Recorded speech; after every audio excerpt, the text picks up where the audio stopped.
नमस्ते। आप सब लोगों का हिंदी की इस क्लास में स्वागत है। हम लोग बीए पार्ट सेकंड के सेकंड पेपर के लिए एकांकी पढ़ रहे हैं। फिलहाल जो एकांकी हम लोग क्लास में पढ़ रहे हैं उसका नाम है सफदर हाशमी रचित समरथ को नहीं दोष गोसाई। समरथ को नहीं दोष गोसाई के 3 पार्ट हम लोग पढ़ चुके हैं, 3 वीडियोज हमने देखे हैं। एकांकी के शीर्षक से लेकर एकांकी की विषय वस्तु तक की चर्चा हम लोग लास्ट वीडियोज में कर चुके हैं। यह एकांकी मूलतः एक नुक्कड़ नाटक है जिसका 1988 में खेला गया रूप हमारी पाठ्य पुस्तक में स्वीकृत है।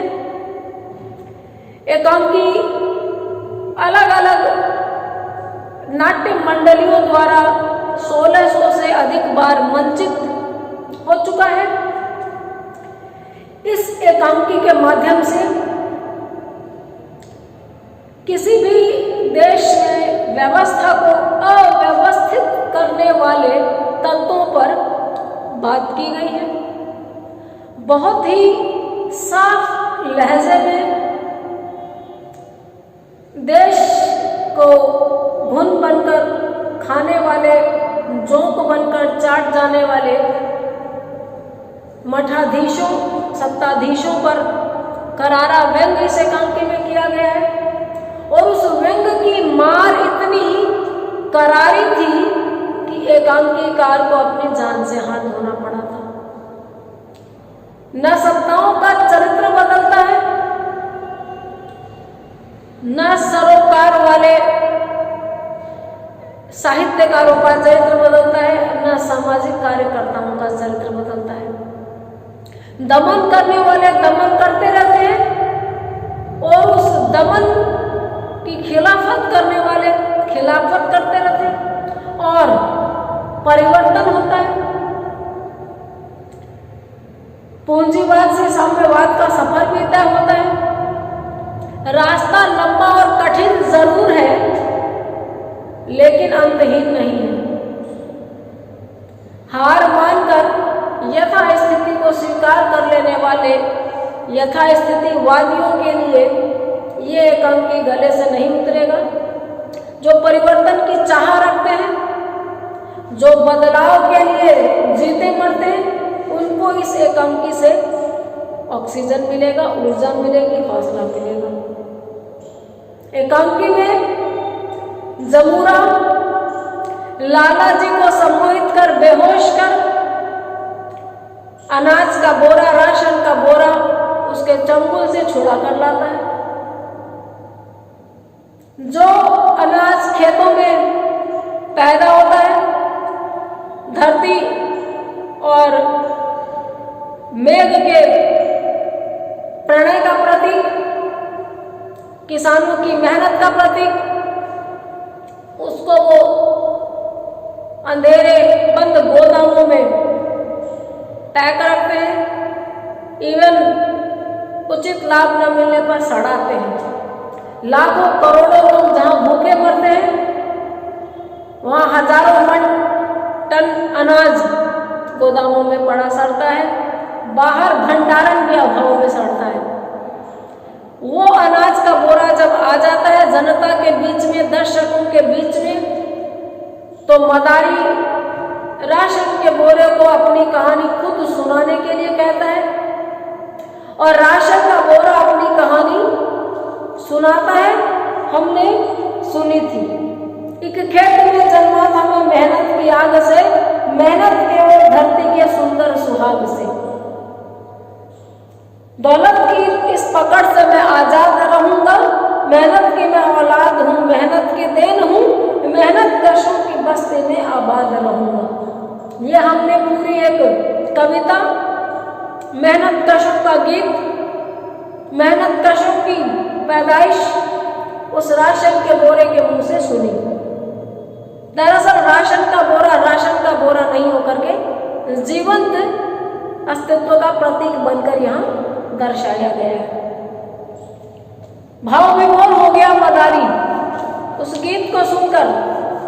और वो गीत नहीं था, दर्दनाक चित्रण, जमाखोरों के द्वारा सताए गए, पेट पकड़कर बैठे रहने वाले भूखे लोगों की दास्तान।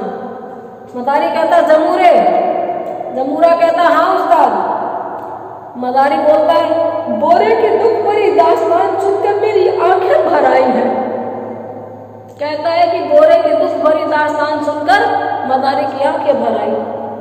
जमूरा कहता है पोंछ डालो उस्ताद।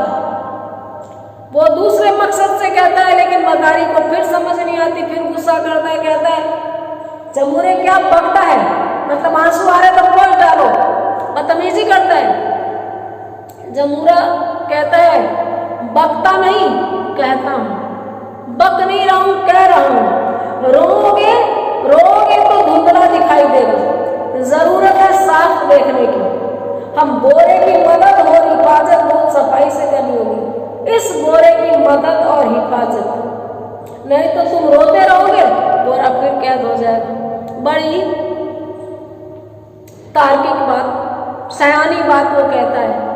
बक नहीं रहा हूं, कह रहा हूं, वो कहता है। थर्ड पर्सन का प्रयोग करना में मैं बोलता हूं तुम बोलते हो नहीं, उसने कहा वह बोलता है। अन्य पुरुष शैली का इस्तेमाल व्याख्या करने में, प्रश्नों का उत्तर करने में नियमानुसार किया जाना चाहिए। तो जमूरा कहता है कि वो बक नहीं रहा, वो कह रहा है।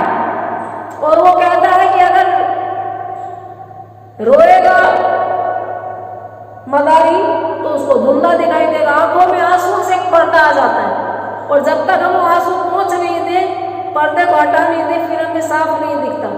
कहता है उस पर्दे में नहीं रहने की जरूरत है साफ देखने की। इस बोरे की ममद और हिफाजत, अब इस बोरे का खर्च तो बहुत किफायत से करना और इसकी हिफाजत करनी पड़ेगी, नहीं तो मदारी रोता रहेगा और बोरा फिर जमाखोरों की कैद में चला जाएगा।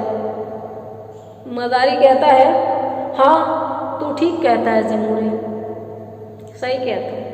मेहरबानों आपने बोरे की दास्तान सुनी, इसी के साथ लगातार बोलता जाता मेहरबानों आप लोगों ने इस बोरे की दास्तान सुनी।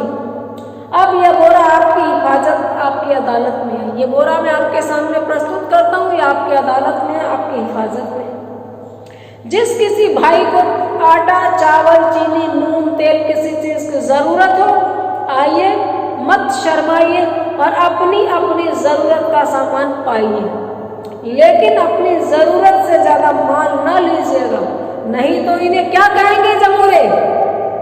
जमूरा कहता है इन्हें जमाखोर कहेंगे। यही फर्क है पूंजीवाद और साम्यवाद में। हम लोग अक्सर कहते हैं कि एक तो जनसंख्या इतनी बढ़ रही है कि देश का विकास नहीं हो रहा, लेकिन हम ये ध्यान नहीं देते कि देश की 80%, 90% आबादी के पास मिनिमम पियरिंग नहीं है और 10% आबादी के पास मैक्सिमम है। विश्व की 7 अरब आबादी में से 10% ऐसी है जिसके पास सारी दुनिया की दौलत है, संसाधन है, उनका कब्जा उस पर है, आधिपत्य उस पर है। और विश्व की 90% आबादी 10% संसाधन में गुजारा करती है, और उस 10% संसाधन में भी किसी के पास खाने भर को नहीं है, किसी के पास खाकर बचाने के लिए भी है। अगर सबको समान मिले तो जनसंख्या बड़ी समस्या नहीं है। संसाधनों पे अनुचित कब्जा, अमानवीय कब्जा, अन्यायपूर्ण व्यवस्था, असमानता, ये बड़ी समस्या है।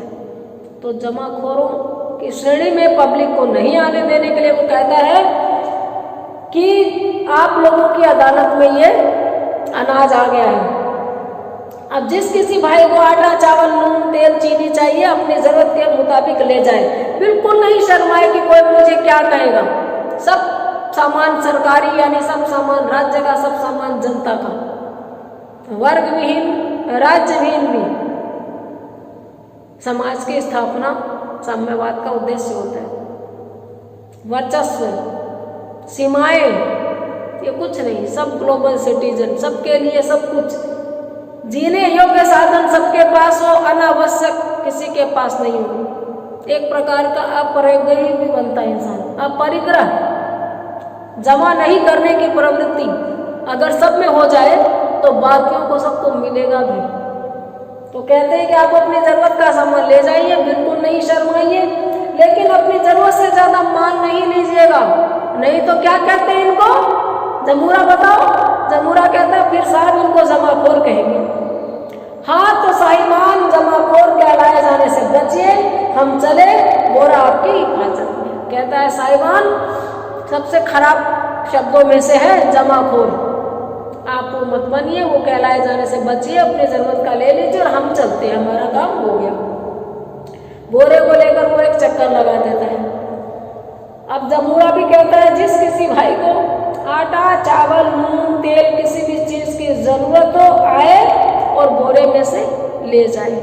जिस किसी भाई को आटा चावल नून तेल चाहिए अपने जरूरत के मुताबिक ले जाओ। मदारी वाली बात ही जमूरा दोहरा देता है। जमूरा जाता है, बोरा जनता का विभाजन करता है, जनता की चीज जनता के पास जाके बड़ा खुश होता है। एक आदमी कोई वस्त्र ले आए, कपड़ा ले आए, उसको उसकी जरूरत नहीं है, उसको गिनती नहीं है, इतनी शर्टें कि 2-4 गायब हो जाए तो पता नहीं चलेगा। तो अगर शर्टें बोल सकते तो यही कहती कि मालिक उतनी खरीदो जितनी की कदर कर सको, नंगे घूम रहे लोगों को मिलती नहीं है, उनको दे दो थोड़ी सी, और जिसको नहीं मिले वो बड़े सराह के पहने, अपनी शर्ट को चूम के पहने, कलेजे से लगा के रखे, अच्छे से धोए प्रेस करे, उसकी शर्ट में भी दिल होगा तो धड़केगा कि कितनी इज्जत हो रही है मेरी, कितने मान से रख रहा है। तो बोरे ने जनता का विभाजन किया। इस दौरान लाला को होश आ जाता है, इधर बोरा जनता से मिल रहा है, उधर लाला को होश आ जाता है। लाला को बेहोश करके लाया गया बोरा से, बोरा गायब पाकर बदमाश हो जाता है। अब पूंजीपति की ताकत, पूंजी में पूंजी गायब तो पूंजीपति बदहवाश। इसका लाला का बोरा गायब, लाला है बोरा मेरा यहाँ बोरा ले गया। अचानक बोरे को देखकर उसकी तरफ संवाद बोलता हुआ लपकता, अचानक उसने देखा बोरा मेरा बोरा, और लपकता है उसकी तरफ संवाद बोलता हुआ।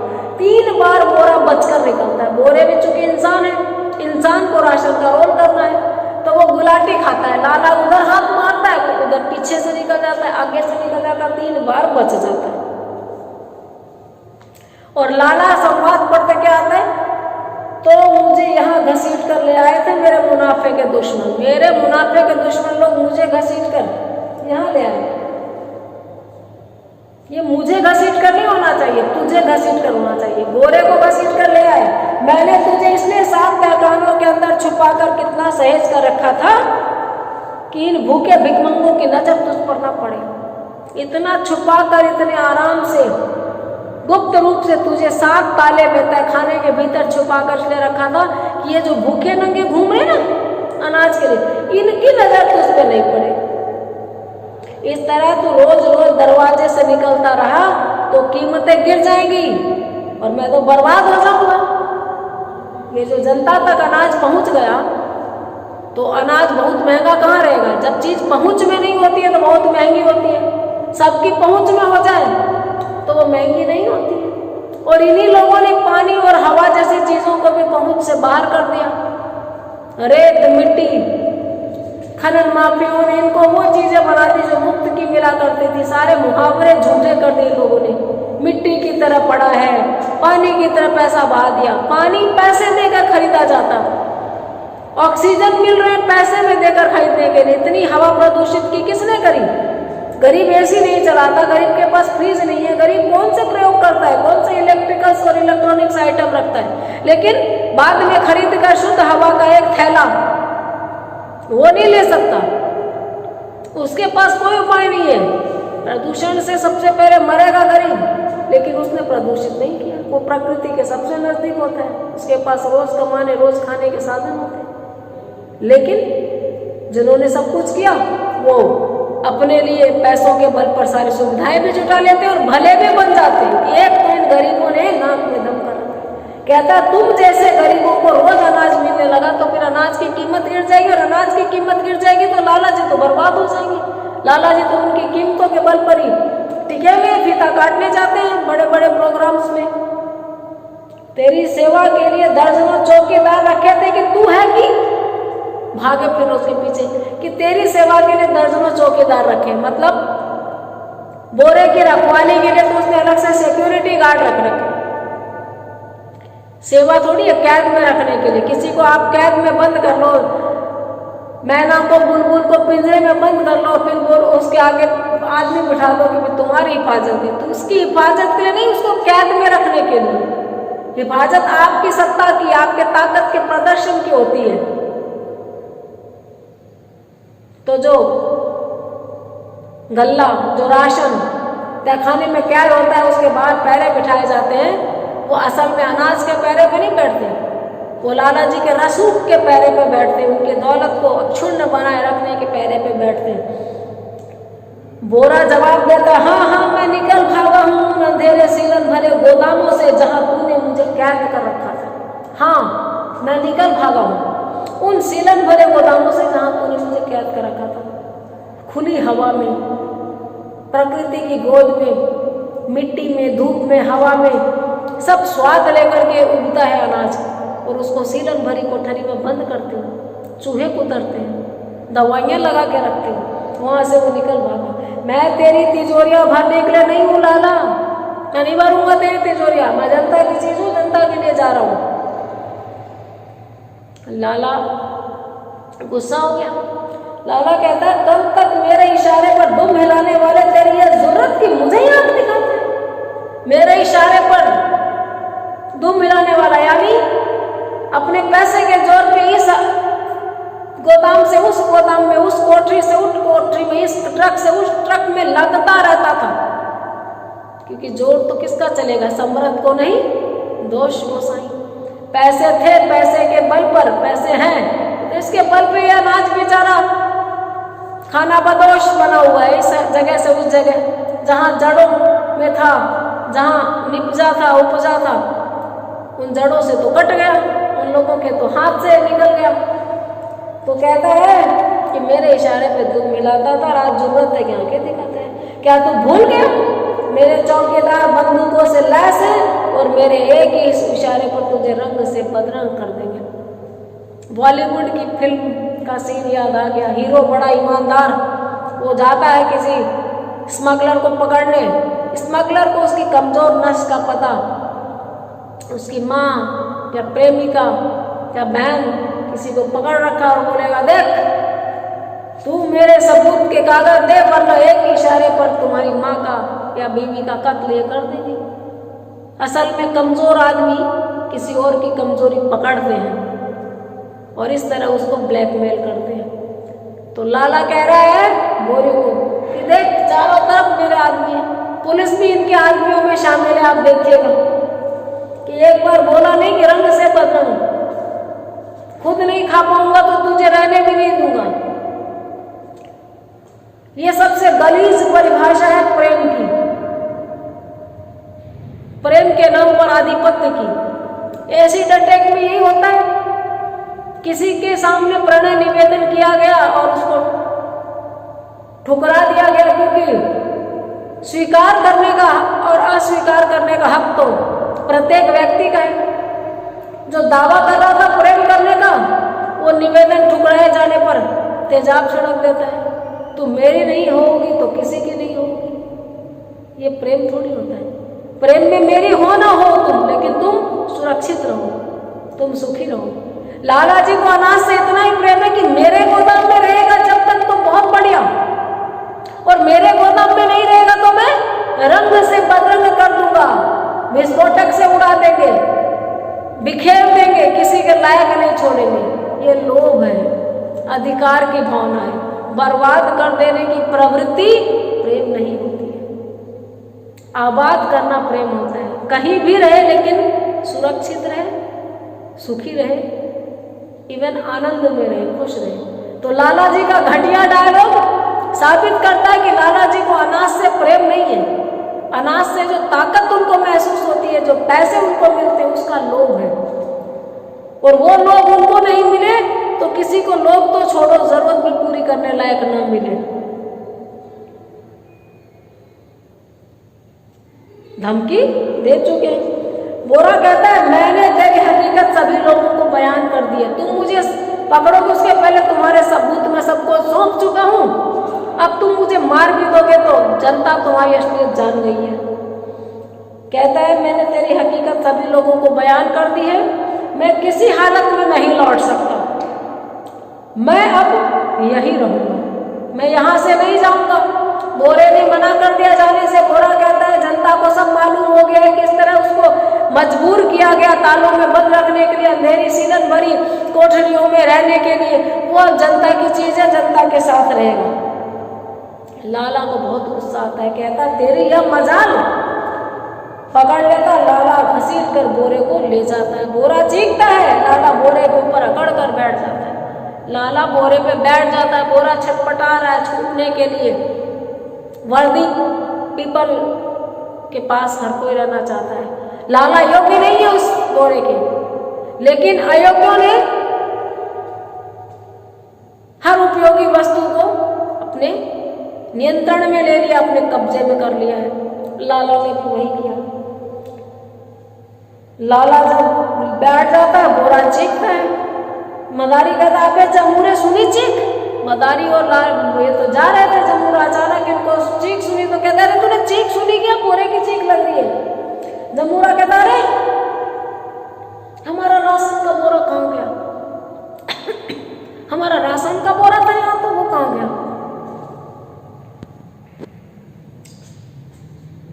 जमूरा इधर उधर देखता है, यही था, यही तो बोरा का इधर गया। अचानक उसकी नजर बोरे पर पड़ती है। देखता है कि बोरे के ऊपर तो लाला जी बैठे हैं। जमूरा कहता ओ, अरे ये क्या कर रहे हैं? इसकी तो जान पर बनाई है, अल्लाह दुआई है, अल्लाह दुआई है। अपनी वही टोन तुकों में बात कहने की, ए भगवान अल्लाह दुआई है, देखो जान पे बनाई है, मत बैठ गया इसके ऊपर। मदारी कहता है जमूरे कौन है ये चपड़क नाती? ये कौन है जो इसमें बैठ गया है? जमूरा कहता है टाटा का पोता बिरला के नाती। ये टाटा का पोता है, बिरला का नाती, अमीर पूंजीपति, ये लोग हैं। मदारी का जवाब सुनो, अच्छा वही जिसकी वजह से हमारी चाय मीठी नहीं हो पाती, वो पैसे वाले लोग जो इतनी महंगाई कर देते, जिनकी वजह से हमारी चाय मीठी नहीं हो पाती। चाय मीठी नहीं हो पाती को सिर्फ चाय तक नहीं समझना है, यानी हमारे थाली में दोनों टाइम सब्जी नहीं आ पाती, हमारे सब्जी के लिए छौंकने के लिए तेल नहीं आ पाता। इतनी कीमतें बढ़ा देते हैं कि जिस प्याज को कहते थे प्याज रोटी खा के गुजारा कर लेते, हम तो नाम लेना गुनाह हो गया है। अमीरों के घर में मिलेगा, हर आदमी प्याज अफोर्ड नहीं कर पा रहा इस समय। तो वो ये कहता है कि कौन है ये चपड़क नाती, टाटा का पोता बिरला का नाती, अच्छा वही जिसकी वजह से हमारी चाय मीठी नहीं हो पाती।